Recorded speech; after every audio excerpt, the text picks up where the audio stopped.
The mayor of Rapid City says he has no interest in attending South Dakota death row inmate Charles Rhines' execution. Should a judge rule the lethal injection can move forward. Steve Allender was a lead investigator of Donovan Schaefer's murder in 1992 when Allender was a detective with the Rapid City Police Department.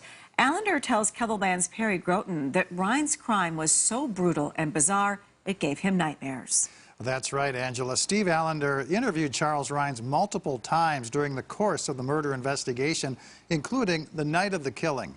Allender says Rhines' personality revealed a lethal mix of intelligence and arrogance that he found very disturbing.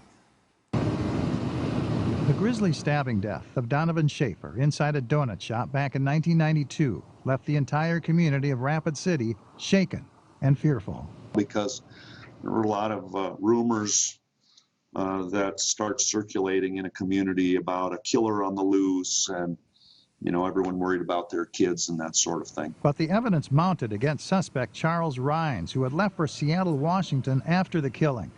Allender recalls a tense confrontation with Rhines after spotting a shotgun in the back of Rhines' car. And so he's reaching for the car, and I'm holding his wrist. And the Seattle police all around there eventually are positioning themselves so that they have a good backstop for their bullets. But Rhines surrendered his shotgun that day, and he eventually returned to Rapid City to stand trial for Schaefer's murder. And I watched the jury as they listened to the confession of Charles Rhines on audio tape.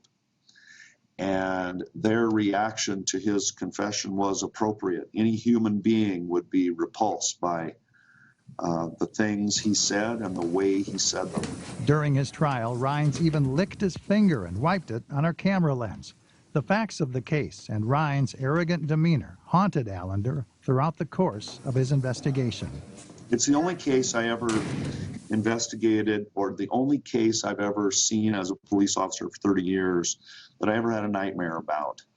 It was just creepy and weird. Allender says he's been invited to be a witness to Rhines' execution, but he won't attend, saying he doesn't want to spend any more time with the killer whose crime shocked the community. Whatever day it happens, I'll be doing all my regular stuff and hoping and praying that the Schaefers can have some peace over it.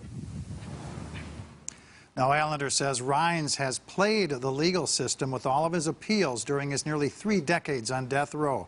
Allender says he favors the death penalty, but he thinks it will eventually be repealed because of what he deems are vulnerabilities that have allowed inmates like Rhines to delay execution for so long.